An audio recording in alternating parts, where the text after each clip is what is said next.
Bagaimana Malaysia memandang investasi di Indonesia sebagai peluang? Kami melihat Indonesia bukan sebagai satu persaingan, Pak. By tahun 2030, mayoritas youth population itu akan disumbangkan oleh Indonesia. Tuan Harman Ahmad. Siap. Ya. Trade Commissioner Madrid. Benar, Pak. Sebenarnya gini ya, Trade Commissioner itu di bawah organisasi, Pak. Tapi kalau di Indonesia di bawah Kedutaan Besar Malaysia Jakarta. Saya yang merupakan atasai dagang, Pak. Bagian dari Kedutaan Besar Malaysia untuk Indonesia. Benar. Tentu Madrid fokus atau konsentrasi pada urusan-urusan trading, perdagangan. Perdagangan, ya. Baik Indonesia ke Malaysia, Malaysia ke Indonesia. Betul gitu ya? Benar ya.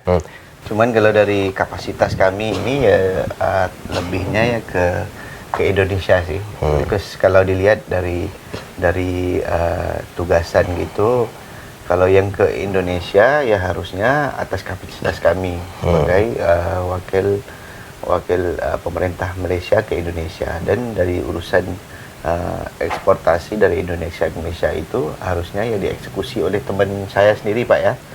Ini kalau di Malaysia di bawah ITPC, di bawah KBRI Indonesia ke Malaysia, atasi dagangnya akan ngurusin vice besar saya ke Indonesia, Indonesia ke Malaysia ya dia. Tapi memang ada kolaborasi sih dari sudut pemerintah dengan pemerintah gitu.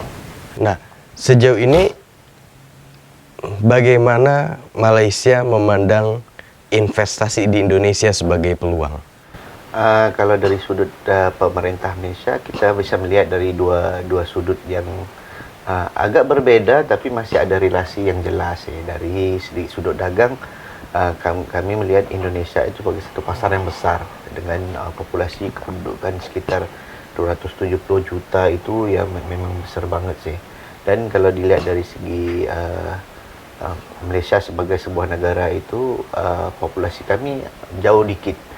Dari sudut keperluan dari segi bisnis apa gitu, Malaysia sendiri nggak bisa accommodate apa-apa yang keluaran yang diproduksi oleh bisnis tempatan di Malaysia hanya untuk keperluan di Malaysia. Jadi fokus mana-mana perusahaan yang dibangunkan di Malaysia itu harus terarah kepada ekspor, Pak.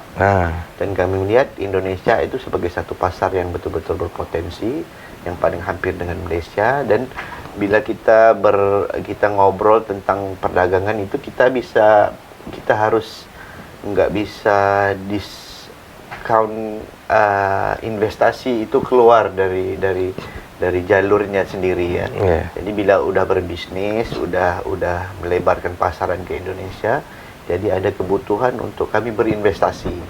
Jadi relasinya ya sebegitu sih. Jadi investasi itu ya jadi satu way forward, Pak ya. Dari segi plan jangka panjang untuk perusahaan Malaysia.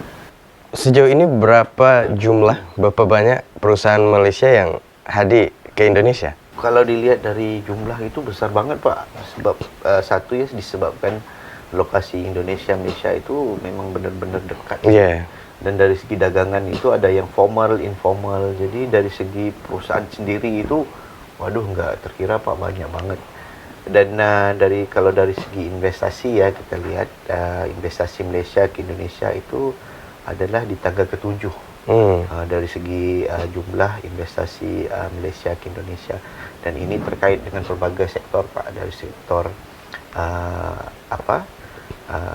logistik, dari segi telekomunikasi, dari segi sektor kesehatan, dan lumayan sih banyak juga perusahaan Malaysia yang ikut secara aktif dalam program-program pembangunan pemerintah seperti waste to energy, Pak, dari segi pengolahan air, limbah, dan program-program pembangunan yang terkait dengan National Development Plan untuk Indonesia gitu. Nah, lain daripada Indonesia sebagai pasar karena memiliki lebih dari 200 juta penduduk itu, ada hal-hal lain tak yang menarik Malaysia ini untuk hadir investasi di Indonesia? Kalau dari sudut Malaysia gitu ya, sepertinya relasi itu bukan hanya terkait dengan 10 atau 20 tahun terdahulu lah ya. Iya. Kalau dilihat dari segi sejarahnya, relasi Malaysia Indonesia itu amat lama Pak, Iya. ratusan tahun. Dan dari segi kepemerintahan kesultanan dulu ya kita lihat perubahan, ada pengaruh dari Majapahit, ada pengaruh dari Kesultanan Melayu di Riau, apa semua gitu. Jadi relasi ini udah lama Pak. Dan kalau kita lihat relasi antara Malaysia dan Indonesia itu dari pulau ke pulau itu berbeda-beda. Kalau mungkin dari sudut Malaysia, semenanjung Malaysia itu sendiri, kalau yang di belah selatan lebih dekat dengan Riau, Capri, Sumatera, dan mungkin di utara itu lebih ke Aceh, dan mungkin di Sabah Sarawak itu Sarawak lebih ke Kalimantan, Sabah lebih ke Sulawesi. Jadi dari pulau ke pulau itu ada relasi yang spesial Pak. Yeah. Disebabkan itu ya mayoritas seperti saya sendiri ya masih ada leluhur di Indonesia. Itu salah satu daya penguat untuk kami berdagang dan berinvestasi di Indonesia. Jadi macam Indonesia bilang tuh keterikatan batin lah. Iya sih, Ada Pak. keterikatan Iya, batin iya. ya. Ada gimana ya? Memang dari darah gitu ya sendiri. Dan kalau mungkin kalau dilihat sendiri ya, mayoritas itu leluhurnya masih ramai Pak. Iya. Jadi ke Indonesia itu bukan hanya wisata, bukan hanya berinvestasi, bukan hanya berdagang, dan dalam waktu yang sama ya ini memperkuatin hubungan kekeluargaan Pak. Itu salah satu faktornya Pak. Nah, Pak Haman sendiri berapa tahun sudah tugas di Indonesia? Saya alhamdulillah ini udah tahun keempat ya Pak.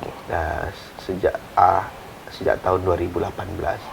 Dan sebenarnya sebelum ini saya sendiri di HO di kantor utama kami di Kuala Lumpur ya memang mayoritasnya fokus saya ke pasaran ASEAN, dan Indonesia adalah satu fokus kami Pak. Dan secara nasionalistiknya sendiri Indonesia itu sendiri jadi satu pasaran yang menjadi keutamaan untuk kami sebagai pemerintah dan juga mayoritas pemain-pemain bisnis di Indonesia. Nah, kalau dari sudut pandang negara Malaysia melihat bisnis Indonesia, ekonomi Indonesia dan investasi Indonesia, paling tidak 4 tahun ke belakang lah semenjak Pak Harman bertugas di Indonesia, mengalami kemajuan kah atau stagnan, diam di tempat atau mundur justru? Kalau dilihat mungkin 4 tahun terakhir ini ya ini kita bisa beda-bedain ya. Sebelum pandemi, selepas pandemi ini jadi kalau bahasa bulenya ya jadi disruption Pak. Major disruption ini bukan hanya di Indonesia ya, seluruh dunia sih. Betul. Jadi ada kekangan tersendiri. Tapi kalau dilihat dari tahun ke belakang itu memang kami lihat Indonesia ini memang secara pembangunannya, dari sudut ekonominya, dari prestasi pertumbuhannya itu memang benar-benar bagus Pak ya. Kalau dilihat dari proyeksi dari setengah research yang kami kenal pasti, by tahun 2030 mayoritas youth population itu akan disumbangkan oleh Indonesia. Dan kalau dilihat dari segi perkembangan, dari segi gaji minimumnya, dari kebolehan tenaga kerja, employment rate-nya itu memang improving dari tahun ke tahun Pak.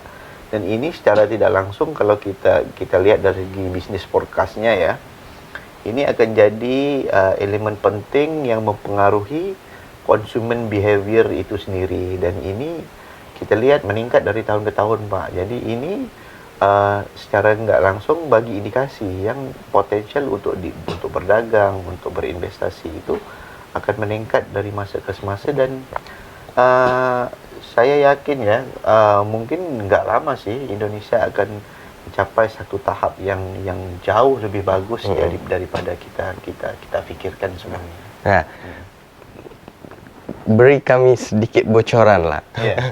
Apa yang menjadi satu tumpuan kekuatan utama bisnis-bisnis Malaysia atau perusahaan-perusahaan Malaysia datang ke Indonesia dan merasa siap bersaing dengan perusahaan-perusahaan Indonesia? Kalau kami lihat itu ya sebenarnya ada banyak potensial Pak ya. Kalau dilihat dari segi industri halal itu sendiri, kalau industri halal itu kalau dilihat peluangnya itu bukan hanya kepada bisnis yang terkait dengan bahan pangan. Betul. Ini lebih meluas hingga ke financial service-nya, hingga ke logistiknya, dari segi halal supply chain-nya, dan development ini kalau dilihat kalau sinergi antara Malaysia dan Indonesia itu berjalan dengan bagus, kita akan jadi pemain terbesar Pak dalam industri halal ini Di dunia. itu. Kalau dilihat ini halal ini banyak Pak ya. Kalau bukan hanya dari segi industri pemprosesan, services itu bisa up to the extent dari segi wisata Pak ya. Betul. Pernah Malaysia dengan Indonesia ini lagi bersaing dari segi industri wisata halal. Kadang Malaysia tangga pertama, kadang Indonesia tangga pertama. Jadi ini tukar-tukar. Dan kami lihat ini sebagai satu sinergi yang bagus Pak ya. Pemain industri halal dari segi wisata dan terkait itu mungkin di seluruh dunia ya ada sih yang ke arah halal gitu kan. Tapi mungkin dari segi fundamentalnya sendiri yang benar-benar udah beres ya Pak ya. Dilihatnya itu Malaysia dan Indonesia. Jadi itu ya, industri halal ini yang kemudian menjadi satu daya tarik untuk sama-sama bersaing, tapi berkolaborasi tentu. Berkolaborasi Pak. Kami melihat Indonesia bukan sebagai satu persaingan Pak ya, itu dari industri halal, dari industri minyak sawit Pak. Kami melihat itu lebih kepada sinergi Pak ya. Kalau industri sawit itu sendiri, kalau kita lihat mungkin sekitar 30-40% itu lahan-lahan yang diusahakan untuk palm oil plantation itu dari Malaysia Pak. Aslinya memang itu datangnya dari kami, dan kami lihat ini aja udah, walaupun produksi dari Indonesia itu jauh lebih besar, di tengah kedua itu kami, tapi Indonesia dan Malaysia aja udah jadi almost more than 50% Pak daripada sumbangan minyak sawit dunia. Ini dua sektor yang benar-benar dilihat berpotensi Pak. Cuma ya ada hambatan-hambatan sendiri sih, seperti di Europe palm oil anti palm oil campaign itu. Tapi seharusnya ini dieksekusi bersama Pak antara Malaysia dan Indonesia agar impaknya itu lebih bagus untuk dua-dua negara. Oke, artinya kalau boleh saya simpulkan bahwa Indonesia Malaysia punya keterikatan bisnis yang sama ya, juga punya frame yang sama dalam memandang bisnis sebetulnya. Benar, gitu ya Pak, benar Pak. Ini ya yang meluas sih, even to the extent setengah projek-projek property development, infra development, udah ada minat-minat untuk kolaborasi antara Malaysia Indonesia untuk ke negara ketiga. Jadi bukan hanya pasar Indonesia, bukan hanya pasar Malaysia, harusnya udah mulai melihat ke pasar ketiga Pak. Dan ini perlukan kolaborasi dan sinergi dari dua negara ini. Pak Aman, terima kasih banyak. Siap, Pak. Atas kesempatannya, waktunya, dan saya sudah diizinkan datang ke kantor sini. Siap. Moga-moga sukses, lancar semua agenda kerja. Terima kasih. Dan betah-betah di Indonesia. Insya Allah, mudah-mudahan. Sekali lagi terima kasih banyak. Terima kasih Pak. Siap.